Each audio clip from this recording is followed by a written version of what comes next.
Well, let's start. Welcome to another episode of the Can't Stand podcast. It's been a while since last time. I think about 2 months ago, we had a nice conversation with a good friend of mine who is very much interested into a few topics that are also part of the Can't Stand main content. I'm talking about our good friend CopperAxe, who is the owner and author of a blog called Museum Scythia. He recently moved over to Substack, so he also has a Substack page, which I'm going to link below if you're on YouTube. And he has done some great work and conducted a lot of research regarding, especially, not only, but especially, ancient steppe history.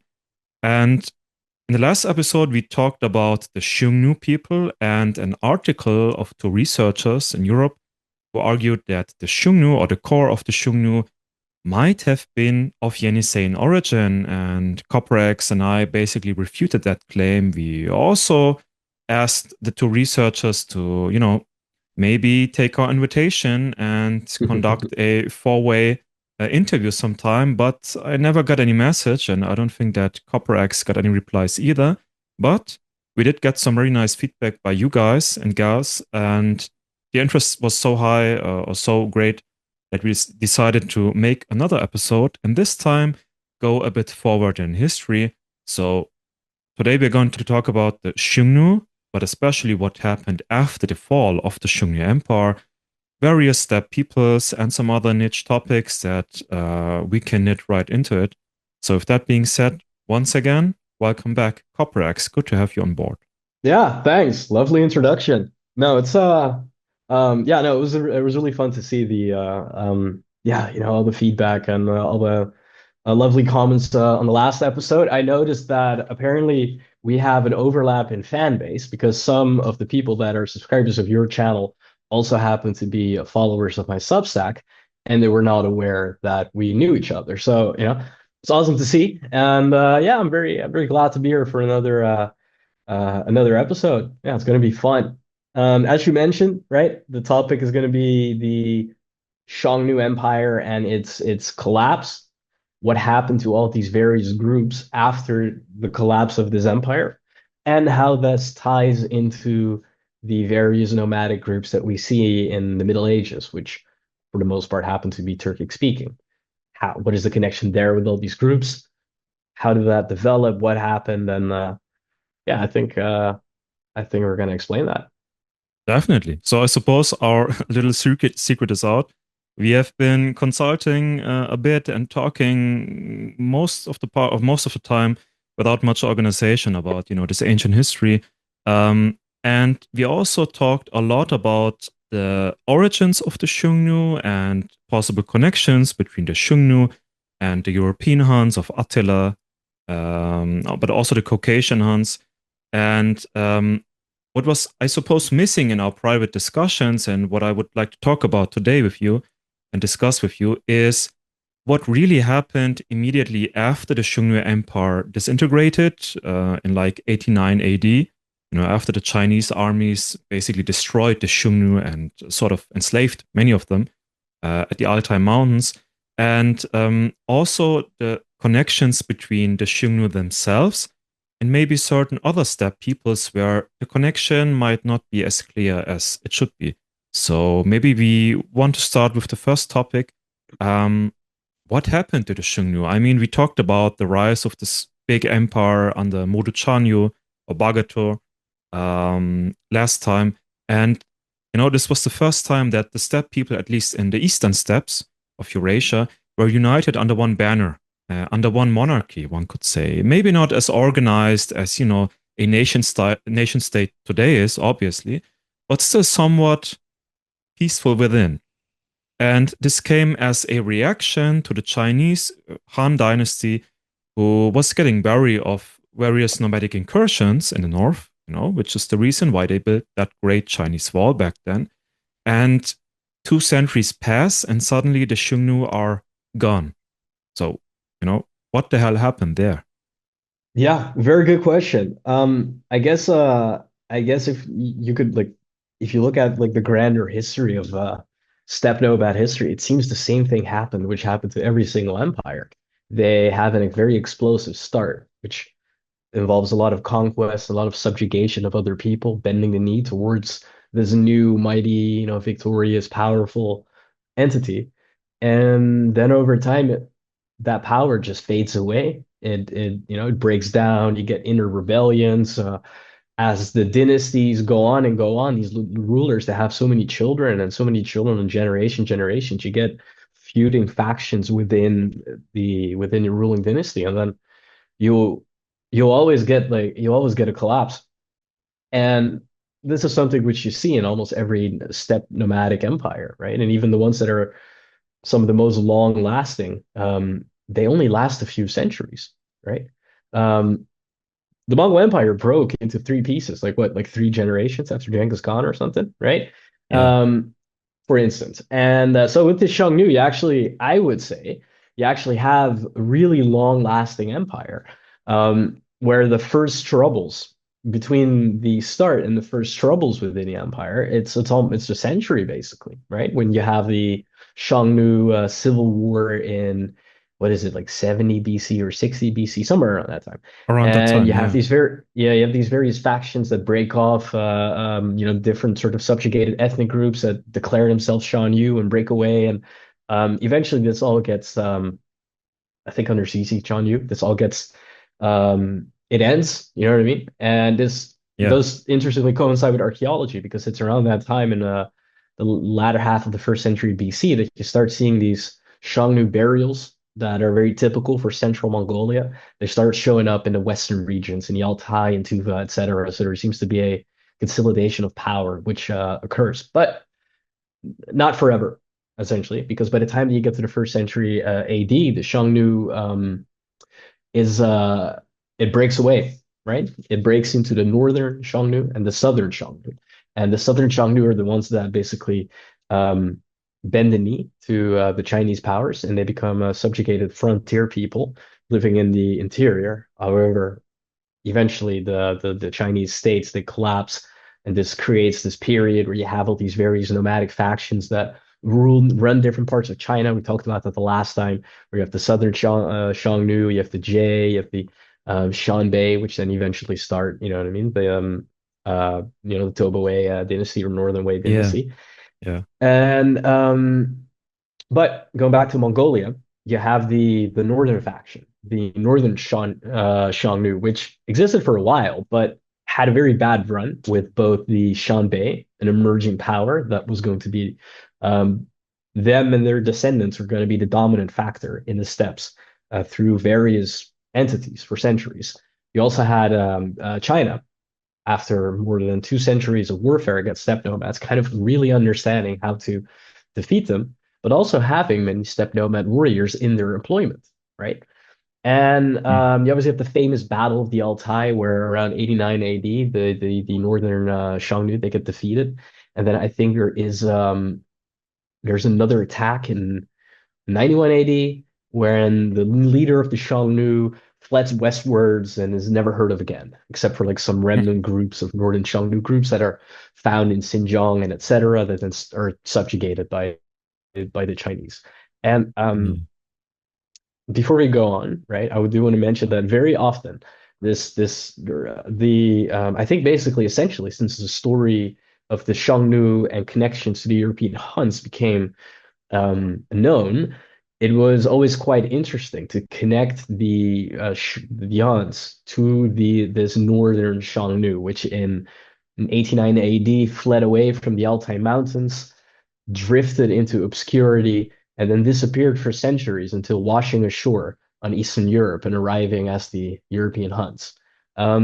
Unfortunately, I think this is a flawed narrative, and particularly because Europeans Huns, when they show up, they really show up as transplants from the Altai region, right? They look like nomads from the Altai. They do not look like nomads that have been living in Central Asia for centuries, right? There's also no historical precedent of this happening, anyways. So it doesn't seem that this group of Northern Xiongnu, which under the Northern Xiongnu Chanyu, migrated westwards have any real connection with the European Huns or the Central Asian Huns. They could perhaps have a connection to the Yuebon right? But Mhm. I'm not sure of that, and I think that's also a later migration. So then, obviously, the migration of these like of this northern Xiongnu, right, is not the that's not the final story of the Xiongnu, right? It continues, right? And basically, what we see is that in this sort of area, right, from like central Mongolia towards the Altai, you have remnants of the Xiongnu still there, and the people there at that time period, they still refer to themselves as Xiongnu, and this seems to go on in terms of textual stuff um, until the rise of the Rouran Khaganate, right? And the Rouran Mhm. Khaganate were founded by a renegade, basically. A man who was a slave under like the Xianbei people. So from a very lowly Mongolic nomadic clan, rose up and started an empire. And in this rise of an empire, it's still recorded that you had the Xiongnu Rum State to the north of the Rouran Khaganate, and that they fought, but eventually the Rouran Khaganate um, defeated them. And I think this is sort of basically the last time that you have a mention of a true proper Xiongnu state, Yeah. where the people are called Xiongnu, at least in the Chinese sources. And it's kind of around that time where you start seeing groups of people in Central Asia and Europe that call themselves Han.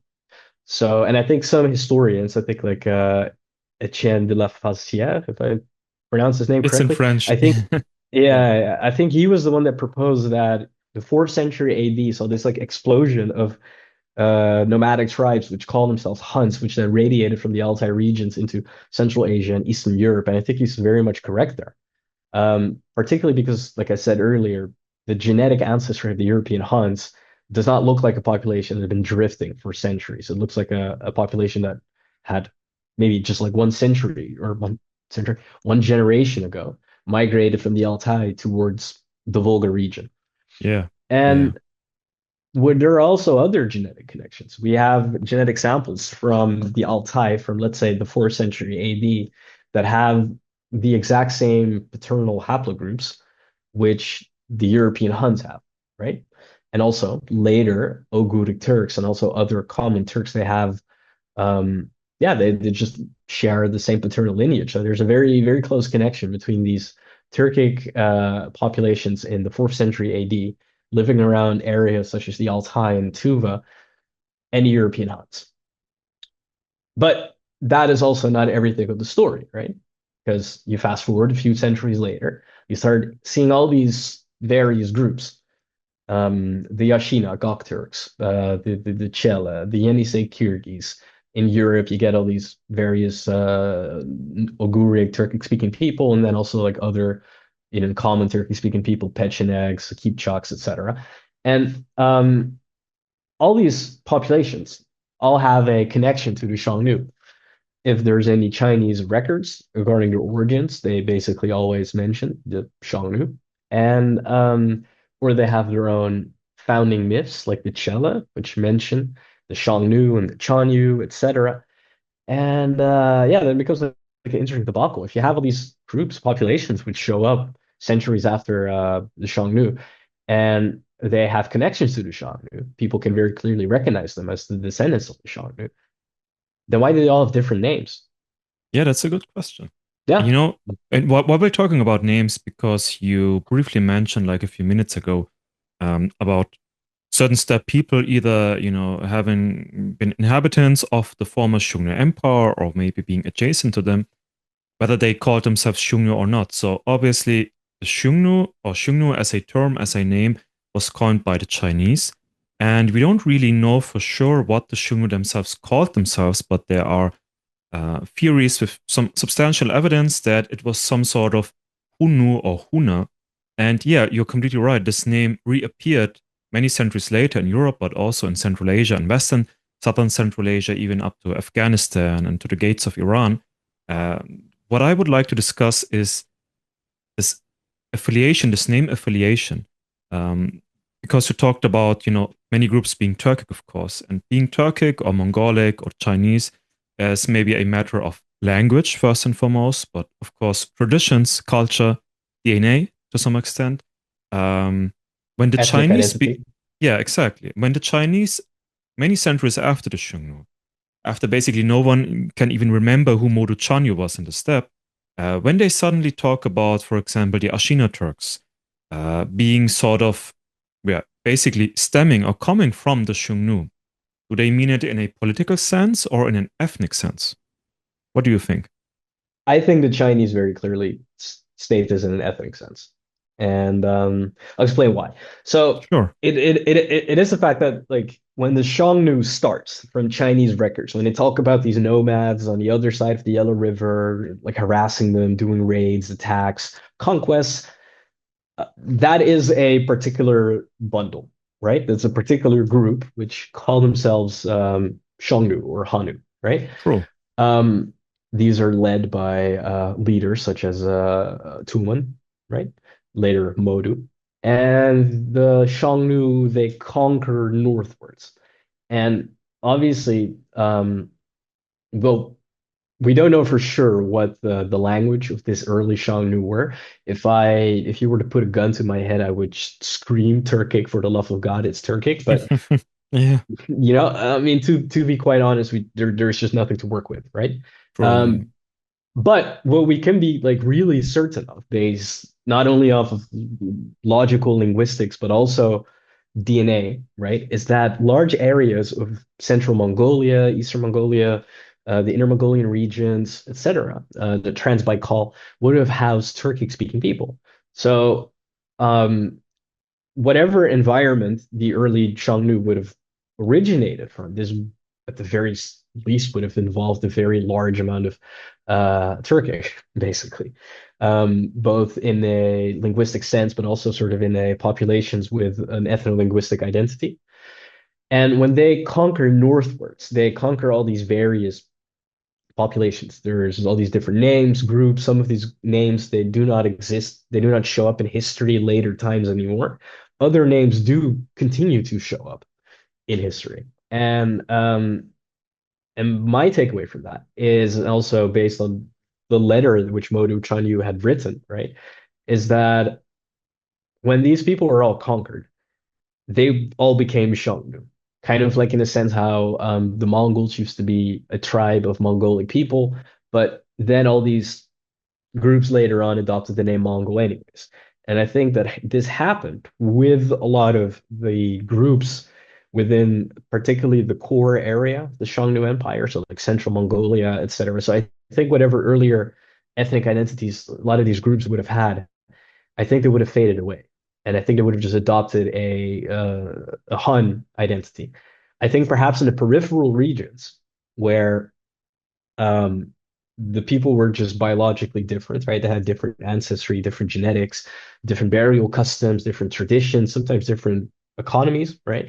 I think perhaps in these regions, where some of these populations would have been conquered by the Xiongnu and would have been, uh, from Modu's perspective, perhaps Xiongnu, I think they would have considered themselves different enough to perhaps not identify as Xiongnu, but Mhm. that is also just pure speculation. I cannot tell you if a um, Bulan Koba culture nomad in the 4th century AD, after having been under Xiongnu rule for 300 centuries or 303 centuries, if that individual would call himself a Hun. I have no idea. Um, However, you do have some of these names of groups which seem to persist a bit longer, such as the Dingling and et cetera, which might sort of like indicate that on these more outer peripheral regions, people kept their more like initial native ethnic identity. And but that in the core area, people just became Huns, Yeah. regardless of whatever your earlier affiliation was. And if you lived long enough in that core region, you and your people would end up speaking Turkic languages. You and your people would end up marrying with Turkic people. You would have exchanged gene flows, and eventually you would just become a Turkic-speaking individual. And then you would call yourself a Hun. That's basically what I think would happen. And when the breakaway of the Xiongnu occurs into north and south, and you have all these groups that enter China, they are for the most part just called Xiongnu, right? Like you have a few which have a different name, like the J, right? That are attested as different in this sort of 16 kingdom period, right?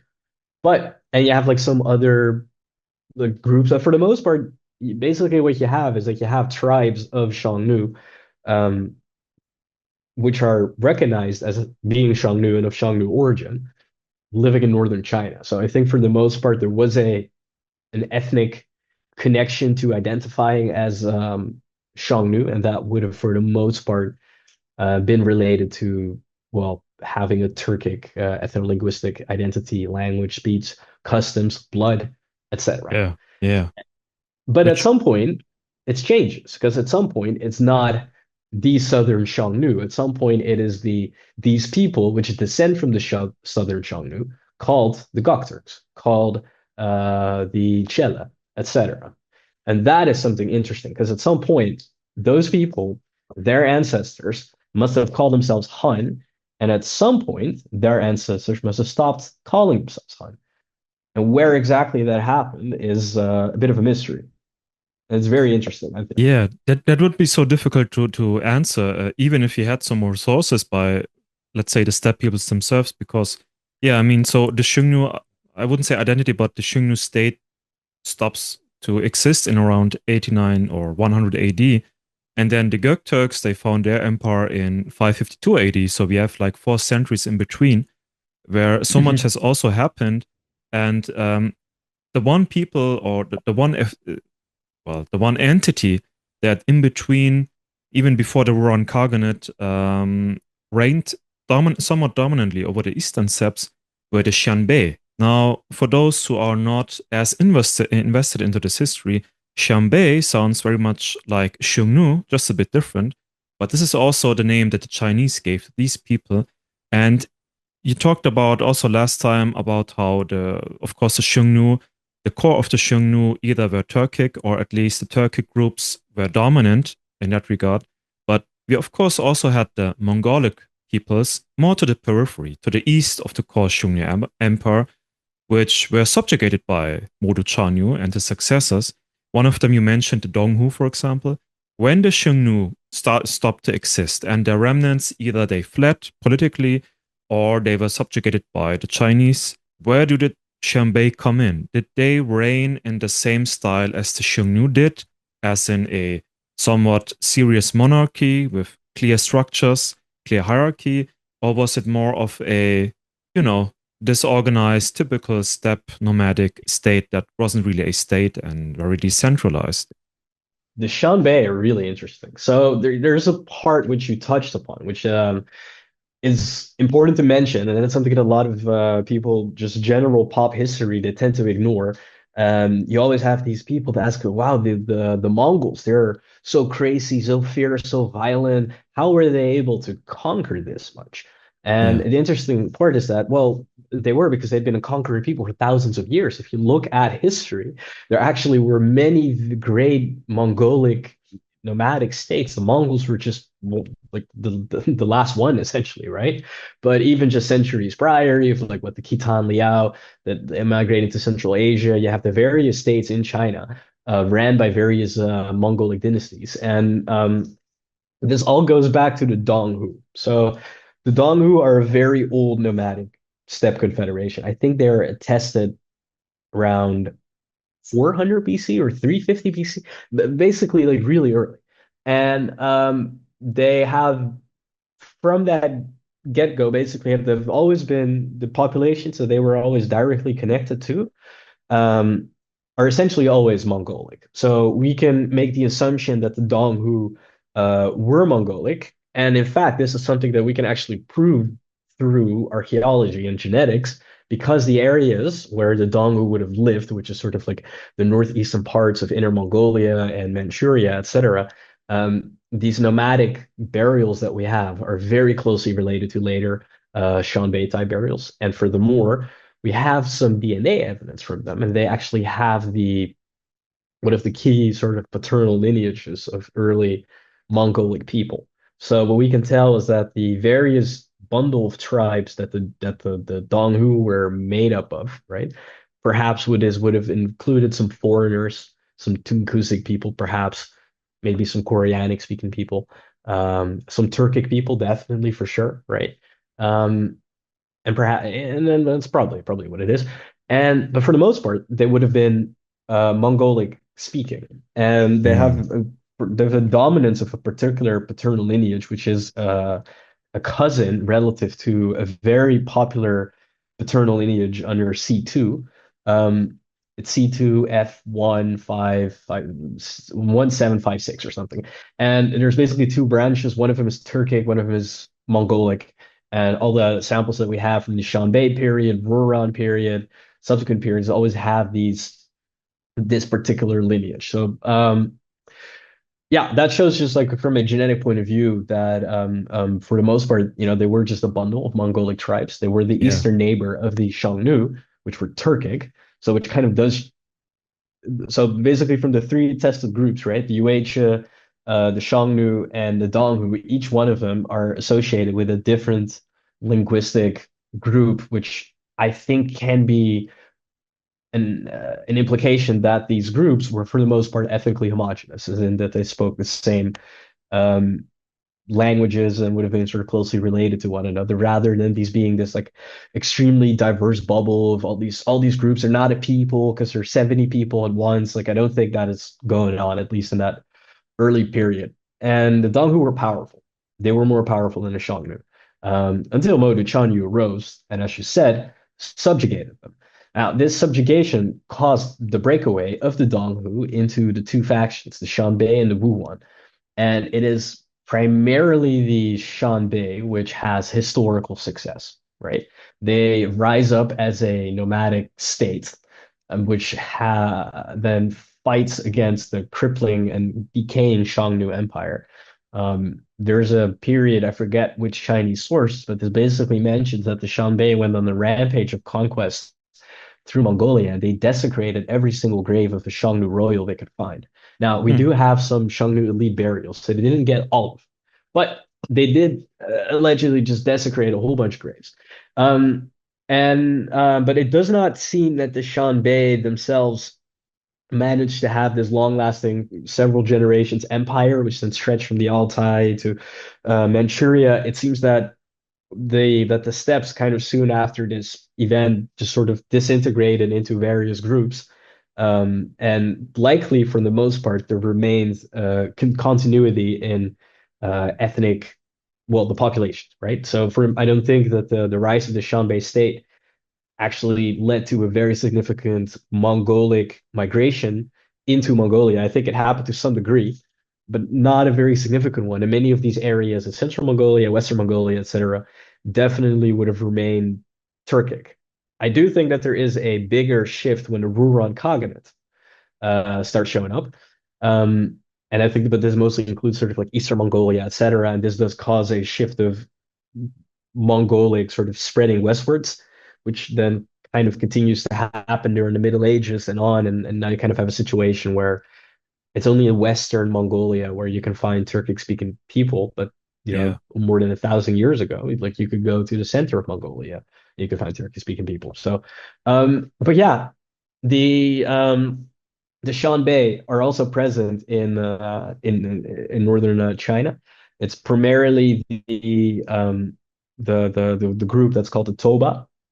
Uh, there is some there is some discussion about whether the Toba would have been Turkic or Mongolic. I think there is some historical passage which mentions how they are mixed, as in that they have a Xianbei paternal origin and a Turkic maternal origin. Um, I think I'm not sure, uh, but the Toba that arrived in northern China kind of would have originated from the Xianbei area that was quite close to the Xiongnu region. So it's quite likely that some tribes under their command were of Xiongnu origin, and they just got Mongolified. And in northern China, they were the big victors of um, of the wars in like the 16 Kingdom period.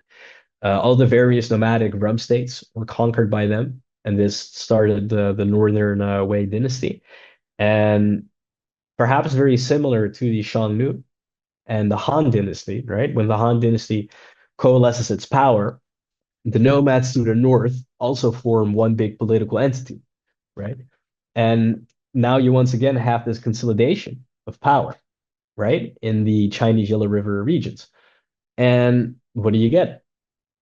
You get another steppe nomadic empire to the north, the Rouran, right? So the Rouran is a real first empire since the Xiongnu, and they both develop after consolidation of power south of the sort of like Yellow River, which I think is really interesting because it's kind of the same. It's a different story, right? Different, yeah, different factors, Yeah, etc. But the same yeah. pattern does arise again.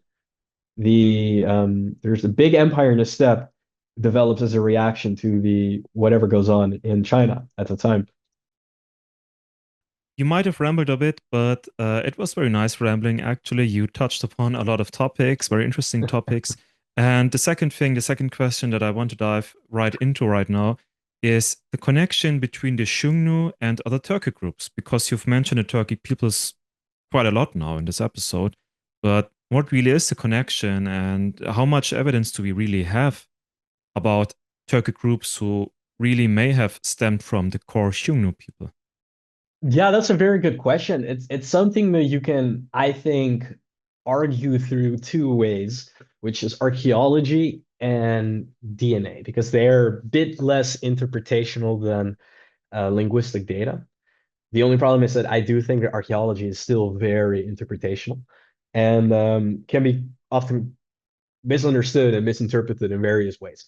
Um, Genetic evidence, I think, perhaps also just has a flaws because uh, there also is some interpretational variation, but um, it is very rigid, right? It is certain type of ancestry just either is there or is not there. How you interpret what that is, that can vary, but something being there, something not being there is something that is like um, you can like demonstrate strongly with DNA. And that's also these articles that have come out last year or this year regarding the Xiongnu and the Huns, particularly the one that came out this year, really using DNA evidence to not just show that the European Huns and the Xiongnu have genetically similar ancestry, they also actually just have a very close genetic relationship, as in that they're genuinely Mm. only several generations or centuries removed. And particularly also Xiongnu elite samples, right, that they use showed genetic connections to European Huns. And yeah, that really just shows you that there is a really strong genetic connection between the two, right? So what about later actual other Turkic groups, right? There is basically you have two branches.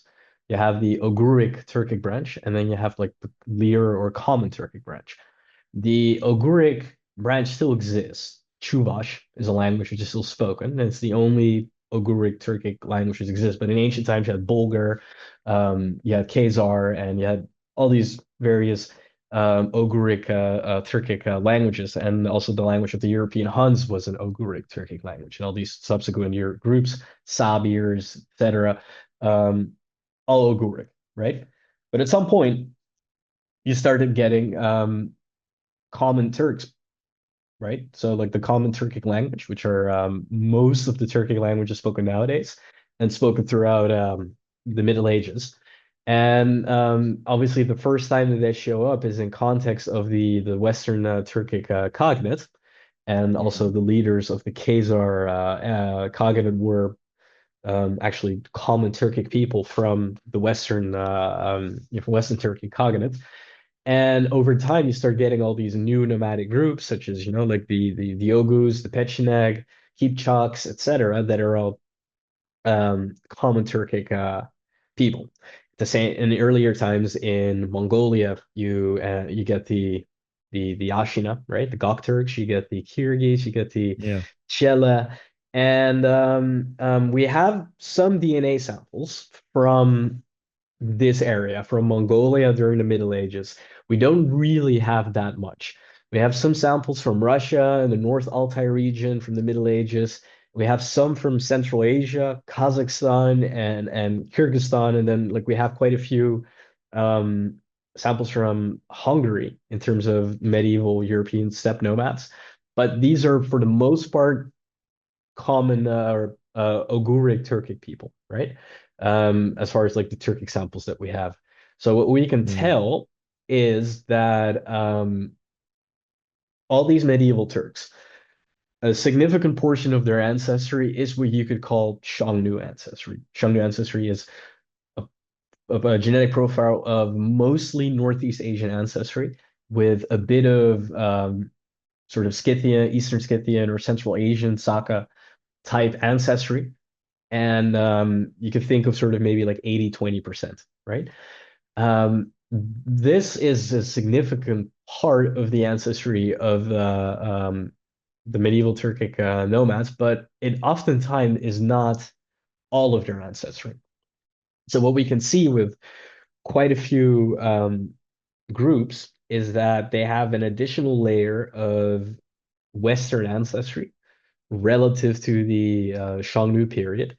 And it seems that quite a lot of this comes from the Altai region. And there's a new article coming out by Harvard. I think it's going to be Daniel Tabin and a few other people. It's been, I think a lot of your fans would have seen it already. There was a poster, I think, a year ago, which talked about the dual origin of Turkic peoples, speaking peoples. I think perhaps the article has changed a bit since that poster, but they're basically summarizing that the Xiongnu ancestry is what is the same as the Proto-Turkic ancestry, and that a group of this sort of migrated straight away in the early times, and those would have been the let's say the European Huns and various Oguric Turkic people that came afterwards, and that then in the Altai region or somewhere around the Altai region, the Xiongnu ancestry mixed with a particular Scythian derived population known as the Bul and Koba culture,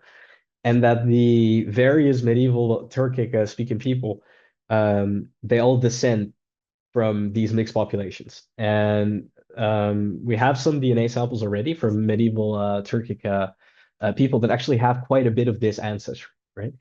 Um, we also have samples that I know that basically do not have this ancestry, right? So there is some variation. It's not to say and the article basically said that all common Turkic people descend from this mixture, but I would first of all, I would have to see what they actually state in the final article before I can have like an agreement or disagreement with it. But um, that basically seems to be gist. So the Turks that would have lived in around the Altai region in the Middle Ages, which obviously was a very important region for Turkic people in that area. Many different Turkic groups that we know of in the Middle Ages do actually kind of come from the Altai region, which we can show through both archaeological traditions, such as the horse burials, but also through DNA, because DNA does show that a lot of these early medieval Turks actually have uh, an additional mixture of Western ancestry.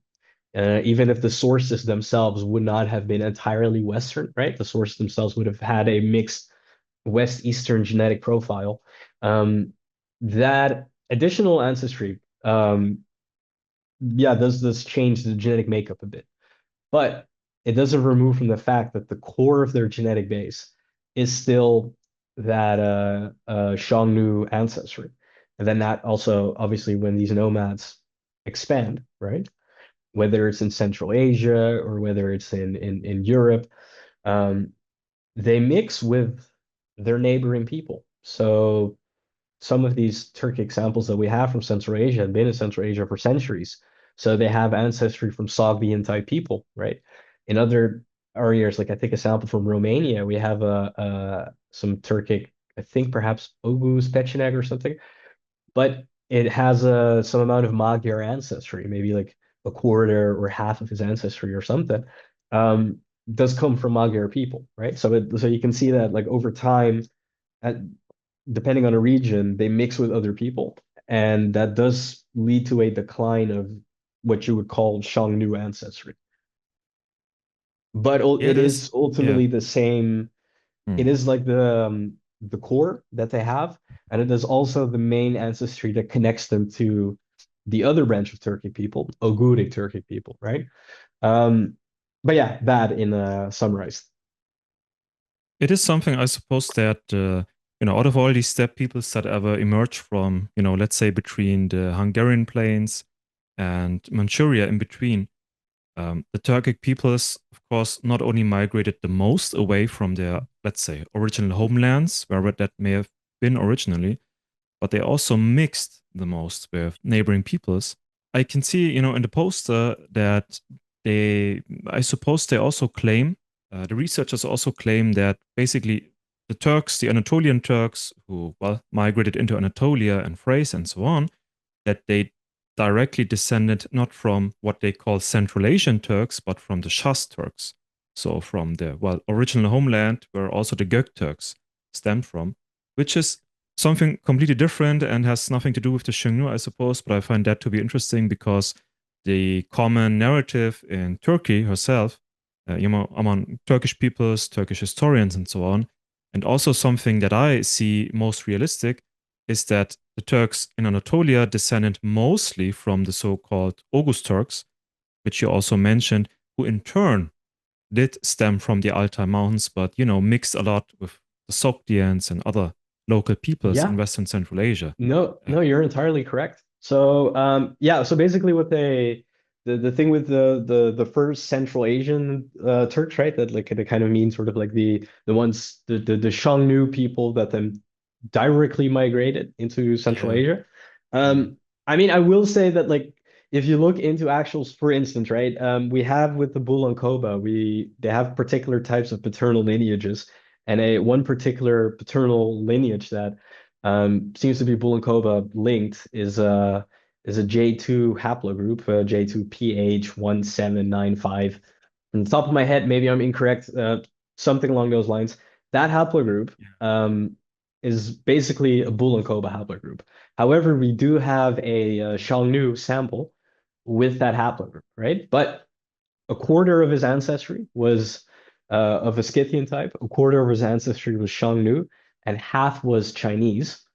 So that likely indicates that that individual's father would have been half Scythian and half Xiongnu, essentially, right? Yeah. So like those populations were present within the Xiongnu affair. They were just kind of periphery populations, being nomads in the mountains, kind of just doing their own thing, right? And yeah, if we look at the paternal lineages of people in Turkey that we can associate with the Oghuz Turkic people. It seems to be um, NP43, which hasn't shown up in these sort of like Xiongnu period samples yet. Might in the future. I don't know. Maybe not. Who knows? That JPH1795 lineage, which has shown up in Xiongnu and also in the Bulan Koba culture and medieval Turkic samples with it, right? So the trajectory of that haplogroup was very clear. And then I think there's also some various R1A Z93 lineages that you can also link to this, and perhaps to a smaller degree, certain Q haplogroups and um, or certain other R1B haplogroups that can be connected to the migration. But it does seem that the Turkic populations that lived around the Altai, which assimilated the Bulan Koba groups, are a significant ancestor of the Oghuz Turks. And this is Mm. also something which you can demonstrate through archaeology because and history, because the Oghuz burial practices are recorded, right? And they involve a horse burial, right? It involves individuals buried within horse. And what we can see is that this was a Bull on Koba tradition that they had been practicing since the Iron Age, and that this was passed on to the Xiongnu people that intermixed and eventually genetically assimilated them, and that the nomadic descendants of this mixture, right, being the Turks that lived around the Altai, right, they kept practicing these burial customs, and this continued during the Turkic Khaganate and afterwards. And then some of these traditions then, centuries later are then still kept, right? And also the with the Oghuz Turks, they also use these like um I guess like burial stones, like like Balbals, where you have like a guy holding a cup with like a sword, some Yeah, mustache warrior yeah, hero, it's they use that, I and know that what was you prominent mean. in the Yeah. Altai as well I know what you mean. earlier. By the way, Yeah. I don't know if it's really useful knowledge, but there have been a few memes, and I have been one of the perpetrators on Twitter recently, where we grafted, some of these Balbal stones. We took some photographs and used AI image generators to, make some funny scenes out of them, basically. And a good friend of mine, also historian, he mentioned and warned all of us basically not to use the term Balbal because there are Balbals which are supposed to be commemorative statues of enemies that you would have slain, and after their death you would have buried them and then Yeah. made a stone figure out of honor, to honor them in the afterlife. And but the Turks, the Turkic peoples, and some others also made similar stones, but they called them bus. So the bus Uh, is a stone made in honor of someone from your own family, from your own clan, so not a slain enemy. The problem is, most of the time, if you would compare these two types of stones, you wouldn't really notice any difference. So they kind of look the same, but they have completely different meanings.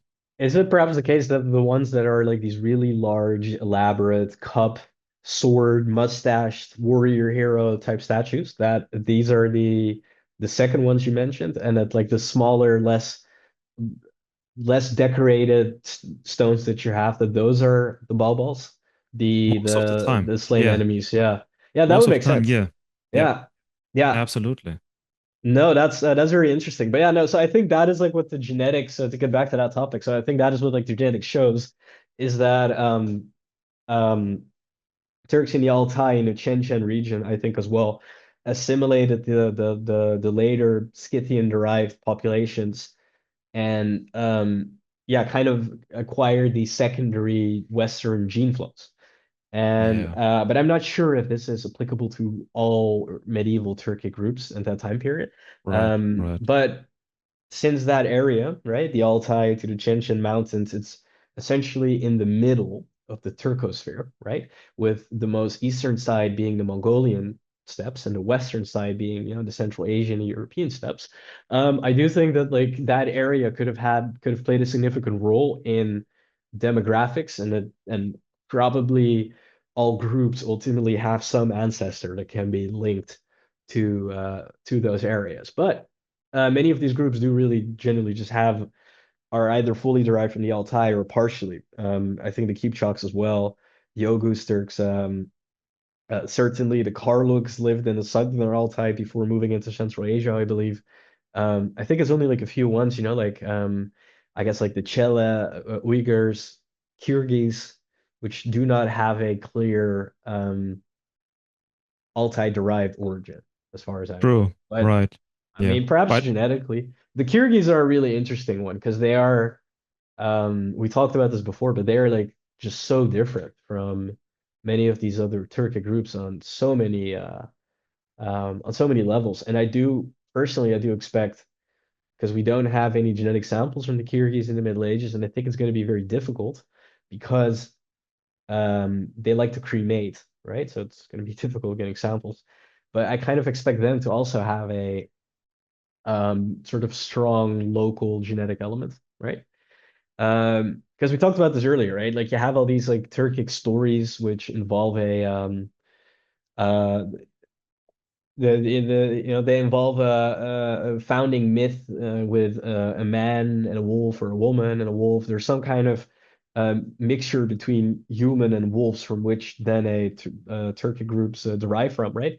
The Göktürks have the she wolf that suckled their ancestors and then mixed union from that, and then you have the Chela that have the Xiongnu princess marrying some mythological wolf, which then the Chela come from.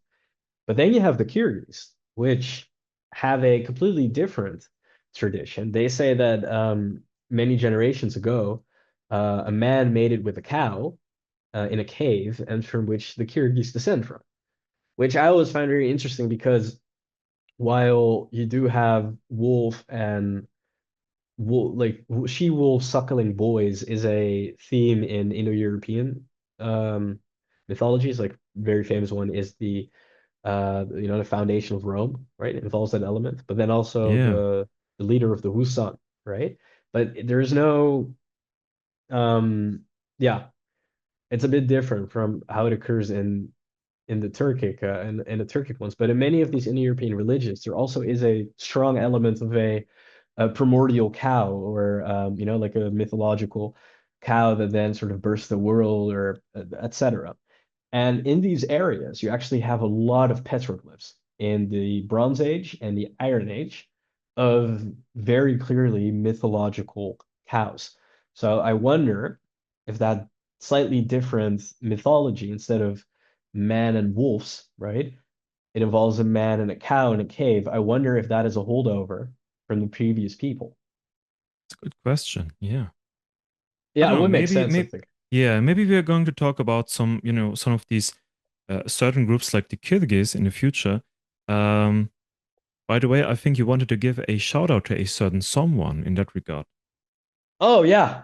Yeah, no, when it comes to like genetics, we have a mutual friend who he's been a friend of mine for many years now. Um some of your followers probably know him as well. He's quite active on Twitter or X. His name is Skeetman, or with the handle at about ADNA, and he is really into the know about uh, nomadic history, Turkic history, about the genetics, and he also has a lot of interesting preliminary insights into future articles. So for the people that are active on social media, um, I would really advise giving my friend a follow. To repeat, it's about ADNA, so about and an ADNA.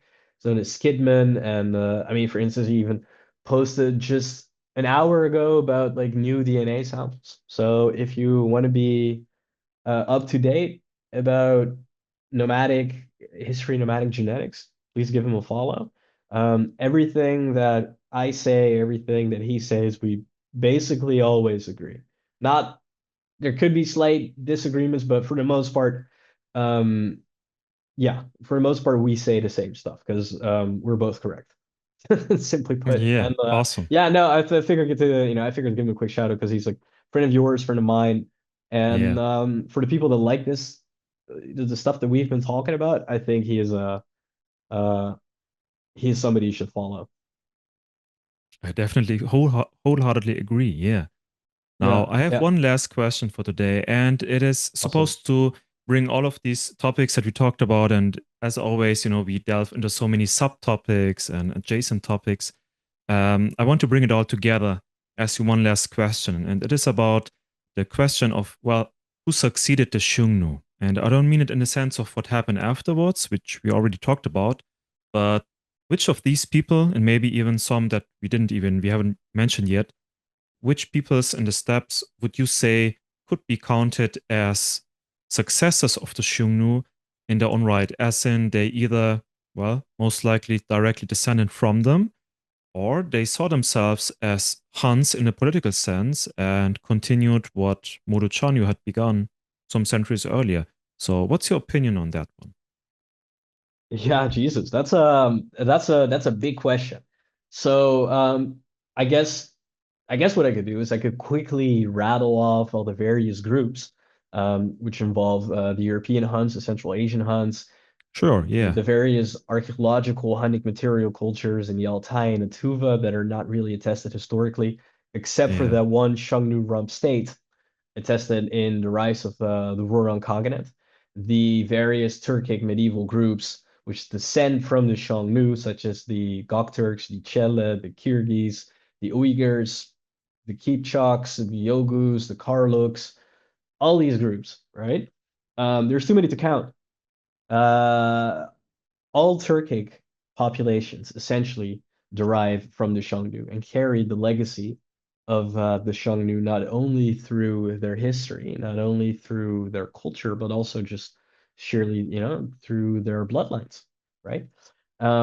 There is a generation after generation elements, legacies of the of the Xiongnu have been passed on, right? And but perhaps if I had to pick one of them, I think that the Göktürks are probably the closest thing. They had to rise from a different area than the Xiongnu. Their history went a bit different than Xiongnu, but if you look at what sets the Xiongnu apart in this early period is that they coalesce a lot of power, but also work quite hard to create a sort of overarching identity for all these Yeah. sort of various populations and um, a state with an identity and a language settled, right? And this is something that Modu Chanyu did very deliberately. And the Göktürks also did something similar to that. And I think perhaps that they have they carry the strongest legacy of the Xiongnu out of all these descendant groups. Maybe not in a genetic sense, because maybe other populations had more quote unquote Xiongnu ancestry than the Göktürks, who would have lived around the Altai and very likely would have had Yeah. a lot of this additional sort of Scythian ancestry. But from a political and historical perspective, and from the perspective of state building and empire building, I think they're the ones that carry the legacy of Modu Chanyu the furthest. They were the ones It's that interesting. started Yeah. that made an even grander empire. They conquered even further. Yeah. I'd like to add in that regard that, two pieces of, I wouldn't say necessarily evidence, but rather two pieces of, or two claims that the Chinese, in quite a bit of their sources, many of their sources, used and wrote down, which we could use as evidence in that regard, is that as we said last time as well, they referred to the Göktürk, the Ashina ruling dynasty, as being descendant from the Xiongnu, first of all. And secondly, I also remember that in the earliest sources about the Göktürks, the Chinese called their rulers not Kehan, which would be the Chinese term for Khagan or Khan, but they Hmm. called them at first Chanyu, which is Oh a yeah, title they hadn't used in any source for anyone since the fall of the Xiongnu, which is interesting. Later on, they stopped using that title, and they understood that okay, Turks themselves don't use that anyway. They call their own rulers Khagan, so they continued with Kehan instead of Chanyu. But the fact that they did use this title means that they were really 99% sure what we're dealing here right now. These are Xiongnu people. Just wanted to add that one to your theory, but yeah, I totally yeah. agree. Yeah. No, that is. I mean, it's not even a theory anymore. Although because I think, well, we have I'm some being samples careful, from the of North course. Altai, Yeah. but like there is Yeah. other there are other regions for which we still need samples, etc. But you can basically be certain that any of these medieval Turkic groups, that a significant portion of their ancestry, maybe it's 30%, maybe it's 70%. This can obviously vary depending on the other ancestors that an Yeah. individual can have. If you're half Turkic, half Sogdian, you might identify as a Turk, but it's only half of your ancestry, essentially, right? So there can always be Yeah. some variation, but basically all these medieval Turkic groups have a very significant portion of their ancestry is Xiongnu ancestry. So that is from nomads which were living in the central Mongolian steppes around the time of the Han dynasty. That is a fact. That is a given. That is for all Turkic peoples. That Mm. is the case. Obviously, like you have cases where Turkic people have acquired a lot of ancestry from different people, right? Like for instance, people like to bring Turkey as an example. Because Yeah. like in some places in Turkey, the amount of Turkic ancestry is really low, but in other parts of Turkey, it's quite high. It's in the 30s, right? Um, That's true. Yeah. so there's like variation, but then even still, it's like the majority of the ancestry um, is not from Turkic people, right? You also have the Chuvash, for instance, right? Those are the only Oguric speaking people. They like their ancestry is mostly from Finno-Ugric people in that area, right? You can have the Gagauz in Southeastern Moldavia. Europe and Moldova. They are, for the most part, or fully European, essentially, right? But they are a they're a Turkic ethnic group because of their language and customs and etc. So you can have cases like this, but if you go back in time, right, and if you go back to the time period where the populations that then later became the majority ancestry or all the ancestry, adopted the Turkic language, what you can see is that this was due to interactions with people with significant or complete Turkic genetic profiles. And this is something you can see in DNA. Like we have DNA samples from the Volga region where you have very clearly Finno-Ugric people, and then you have very clearly Turkic people. And then the Turkic people have this Xiongnu ancestry, right? Or when we have the early medieval Ottoman samples, right? Um, a lot of them have a significant amount of Xiongnu ancestry. And then even though their descendants might not have a significant amount, that language did arrive through people which had a lot of Xiongnu ancestry. So that is really something that is certain. That is like a given. Yeah, it's not really debatable at this point anymore. And as far as I know, the articles that are coming out in some months, perhaps a year, I don't know, we're gonna see. Um, they will essentially also state the same thing, right? That from a biological perspective, Turkic language, Turkic identity is connected to Xiongnu ancestry. I gotta say, I remember times, a few years ago, I remember a time at the beginning of the COVID pandemic where I was, really starting to take off with my Can't Stand channel. And I was engaging into a lot of discussions with peoples from all over the globe about the Xiongnu and the Huns, and, where do the Turkic peoples really come from? How Turkic are the Turkic peoples really? And so on. And I don't really engage much in these discussions anymore, but I remember that I got a lot of backlash back then due to my claim that there was at least some sort of, and I was very careful actually, much more than you are right now, that there would have been some sort, or there must have been some sort of strong connection between the Xiongnu and every other Turkic group in history regarding language and culture, at least, not even DNA necessarily. And over the years, I noticed that the tide, in at least these discussions that I either took part in or that I observed and read, that the tide is kind of turning, and seeing more and more academic articles and books and so on from many different researchers from, again, all over the globe pop up and basically confirm what I've been thinking years ago. And what you're also saying is quite interesting.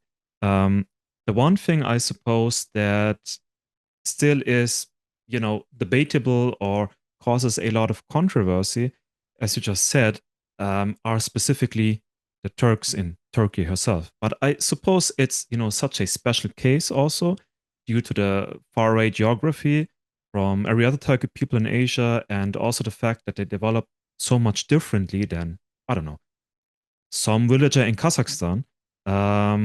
Yeah, that is something completely different, but it's just an interesting observation. I don't really have Yeah, anything to add to it because I what you're can uh saying, I it's can add kind of something to that. confirming what I always thought. So it's nice to hear, basically. Yeah, go Yeah, ahead. it's good to be right. Like it feels good to be Oh, correct, definitely. does it I not? agree. No, no, but like the thing that is something that people misunderstand as well. So obviously you look at like a country like Turkey, and people don't really look the same as people in like Kazakhstan, obviously, right? Most of the time, yeah, sure. But Yeah. really, if you like, I mean, it's if you know what to look for, you can actually tell that in some areas of Turkey, people have a slightly different genetic profile than in other areas of Turkey. And basically, what you see is that Anatolia does have an interesting element in a sense that typically where what you would expect, right, is that if Turkic nomads show up in Turkey through the eastern side, right, that Hmm. that would be the area where they would mostly settle, right, and that you would have an Yeah. east to west gradient in terms of Turkic ancestry. This is where, so for example, what you see in the Middle Ages, right? The further you're closer to, let's say, Mongolia, the more original Xiongnu Turkic ancestry remains, and the further west you goes, the more it goes down, right? Yeah, of Um, course. Yeah. but that is not exactly what you have in Turkey. So what you have in Turkey is that the Ottoman tribes in the Middle Ages, they actually settled mostly in Western Turkey. And interestingly, that is kind of like also the area where, because prior to the Turkification of Turkey, there would have been Um, would have been mostly Greek speaking, and the areas that you would have had like Kartvelian languages, and areas you would have had Armenian and etc. And but obviously, this a lot of this happened during the Hellenistic period and the Roman Empire period, where Anatolian natives in central and eastern Anatolia became Greek speaking, right? And that created, even prior to the Turks showing up, already a genetically varied Anatolia, where people in Eastern Anatolia, Western Anatolia could have both been Greek speaking, but they would have had quite different genetic profiles. In any case, the Ottomans, they actually settled in the West, and this is where you have, as far as I know, like the highest amount of Turkic ancestry among sort of like regular like Turkish people, because you do have like people that come from like other nomadic groups that migrate, other Oghuz Turkic primarily, but people that migrate in later times, right? And but as far as most, yeah, as far as the genetic contribution, in terms of like modern population genetics, what you can kind of see is that um, like 100% genetic replacements, um, the closer you get to modern history, the less likely they are. And the more likely you're always looking at like partial replacements, where it's perhaps half of the ancestry or a bit less. And what you kind of often see is that you can see 50% replacements quite often, where a new population arrives and they mix with the preceding population to a roughly 50-50 level. But sometimes you can also see something more akin to 30 to 25%, right? Yeah. Yeah. And with the remaining, like 70% or, 75%. And that is what you see in Western Turkey, essentially, right? It's like the genetic input of medieval Oghuz Turks, who themselves would not have been pure remnants of the Xiongnu either. They would have had additional Western ancestry, Central Asian Obviously. ancestry. They would have been Yeah. already not like definitely not 100% East Asian, but also not 70% East Asian. It's really more like 40% or something, 30 or whatever, right? And that population, right, then would have moved into Anatolia and then left a roughly 25 to 35% genetic legacy in um in like sort of like the Ottoman period in the Western areas. So this sort of like myth that Turkish people are just they're just like Greeks that ended up speaking Turkic isn't really Mm. true either, because Don't even get me started on that one. there is quite a lot of well, there's a significant amount. You can debate if it's a lot or insignificant. Like I think that like if 20% of your ancestry is from medieval nomads from Central Asia, like I think that is quite significant. And it's a 20% of your genetic ancestry is associated with a very significant cultural, linguistic, religious shift, right? And that's, from my point of view, that is like quite significant, right? And Yeah. there are many different like ethnogeneses, which involve maybe only like a 20-30% um, that we don't disregard either, right? So I don't think it can be disregarded for the Turkish people as well. It varies though, right? You do have like other parts of Turkey where it is like far less. So it's not as if Sure. everybody in Turkey is like a 30%, Yeah. but it Sure. does exist, and there's quite many actually. Yeah, these are some very nice closing statements, and that is actually exactly what I was pointing towards. Turkey, of course, is a very special case because it is very diverse, ethnically, regarding languages, culture, history. But this is also a point or a region on the globe where so many cultures converged and mixed and fought against each other. And the same happened, of course, also in Eurasian steppe. But it does seem that, due to the fact that a lot less people lived back there and still live today, and the fact that you had so many, you know, more or less uninhabited regions where you had so much place to inhabit yourself. Um, I mean, how big was for example, the Ashina, which you mentioned? How big were the Ashina Turks really in terms of size? How big was the population? How much territory did they really inhabit? Probably not more than 10,000 people, and maybe a region that was as big as the Ankara metropolitan area today. So, and this is the thing that gets me most in these discussions is that I love talking about it and debating about it. And of course, hearing, opinions that, in my opinion, would go into the wrong direction, but it is still important to, exchange. And what bugs me is that many people, as you implied, they apply the logic and the rationale of steppe history, for example, to Anatolian geography, history, and so on. And that is so difficult because the life in steppe in general was so much different due to the fact that people were most of the time nomadic or semi-nomadic. The economy was different. Um, Geography was different, of course, and also the understanding of identity was different.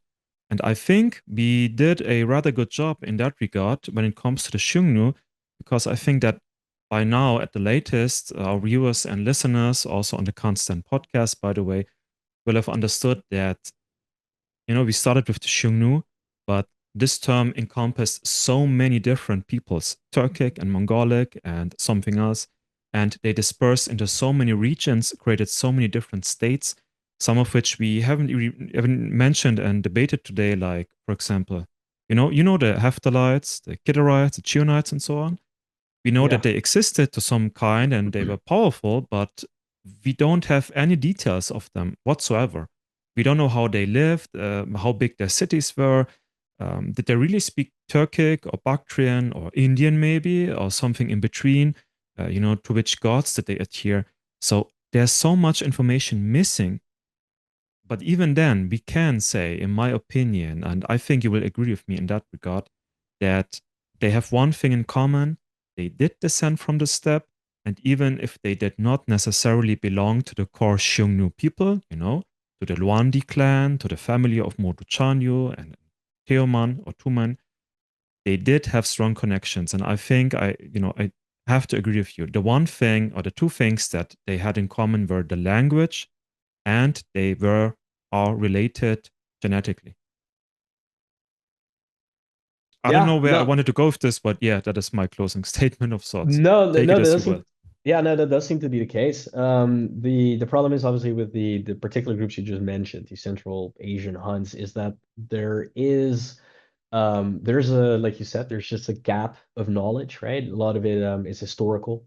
We have a few edicts, we have a few descriptions, we have one or two Roman sources which mention some fragmentary stories relating to them. But for the most part, we have coins and some murals and yeah, some edicts, and that's basically all we have to go by, which Yep. is not fortunate. It's also unfortunate, like because with the more northern regions, you do have a good archaeological record from which you can derive a lot of information, including genetic DNA, right? And ancient DNA samples are obviously acquired through archaeology. We have none of that for like the Central Asian Hunt, so that's always a topic that Unfortunately. like I'm very Yeah. much interested in, but there is very limited to work with. But your statement for certainly applies to the Europeans, certainly applies to all the subsequent later Oguric Turkic groups that came after them, and to all the common Turkic groups, um, which also come after them. And it's like, from the Yakuts in Yakutia to the Turkish people, descendants of the Oghuz in Turkey, right? There is a genetic legacy of the Xiongnu Empire that can be tracked both through autosomal ancestry and through haplogroups, especially Y chromosome haplogroups. These connections are real and they're strong, and if you go further, they perfectly match history and they perfectly match archaeology, right? And so yeah, that does really show like what happened, right? Nomads from Mongolia speaking Turkic languages expanded across the steppes, mixed with people, formed new identities and formed new empires and expanded again and moved to all sorts of places, mixed with all sorts of people and carried this initial legacy of the Xiongnu Empire in various varying degrees over Yeah, centuries and definitely. etc. Yeah. That's a very nice conclusion. Do you have any message for our viewers before we bring this episode to a close? Um, Yeah, do I have a particular message? No, I I would mean, say check out my Substack. I'm gonna drop something fairly soon. So yeah, it's been check a it long out. time, I think. Yeah, Yeah, it's yeah, been it's a been a long few time. We've been months. waiting. Yeah. Yeah, no, there's something coming yeah, quite soon. So if you Great. haven't followed yet, give it a follow and yeah, enjoy it when it's out. I won't say what it's about. It's a few different subjects, but you'll see it when it's there. It's gonna be fun. Fantastic. All right.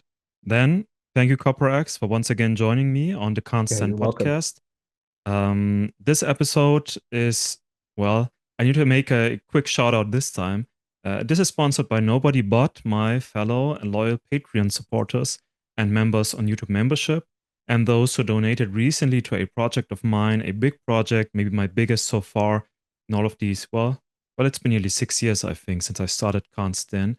I'm making a movie actually, with a runtime of circa 60 minutes, so a real 1 hour cinematic movie about the rise of the Göktürks, which we talked about also in this episode. It's called Bumin's Destiny. So I wanted to make it a bit more interesting than usual. And it was made possible thanks to some very gracious supporters and who donated quite a sum of money on my GoFundMe page. So I'm going to link that as well. The GoFundMe page is active until December 19th, and it is only to cover the costs that I had regarding AI programs and some other stuff, licensing stuff. I even hired a few professional voice actors for this one, so I'd be more than happy if, a few of you guys and gals would maybe donate, I don't know, $5 or something to the project because every dollar helps. And I really hate asking for this one, but recently, and I told this CopperAxe before we started recording, the algorithm seems to have pushed my YouTube channel down. So viewer count isn't as high as it used to be, and it doesn't really matter if I make a few more video documentaries. The revenue is not really there. And this movie, Boomin's Destiny, is like my last, I wouldn't say my last chance, but it's a last chance that I'm taking, trying to upkeep constant. And if it doesn't work, it won't. But I can guarantee you one thing: those who are going to watch the movie on YouTube, Twitter, and Instagram, it's going to be of very high quality. So thanks again, CopperAxe, for joining me. And hopefully, if you like, and if you guys like, see you in the next episode. Yeah, I would very much love to. And good luck with the movie, guys. Pay him. Just do it. It's what is $5? It's nothing. Sponsor him. I think it's gonna be great. From what I could see, it looks like an interesting, exciting concept, and I really hope it helps introducing the topic of like early medieval Turkic nomads to mainstream history fans because I think it's quite a niche topic and it really should not be. It shouldn't be any more niche than, let's say, the Mongols. Everybody talks about the Mongols all the time. Nobody talks about the Göktürks. I think that's nonsensical. So I wish you the best. I hope you can Thanks, change man. that. Thank you. And yeah, good luck with making a whole feature-length movie. It's going to be a tremendous Thanks. task. It's going to be something. Yeah. Thanks, man. Yeah, All right. See you next time. Bye. yeah. Bye.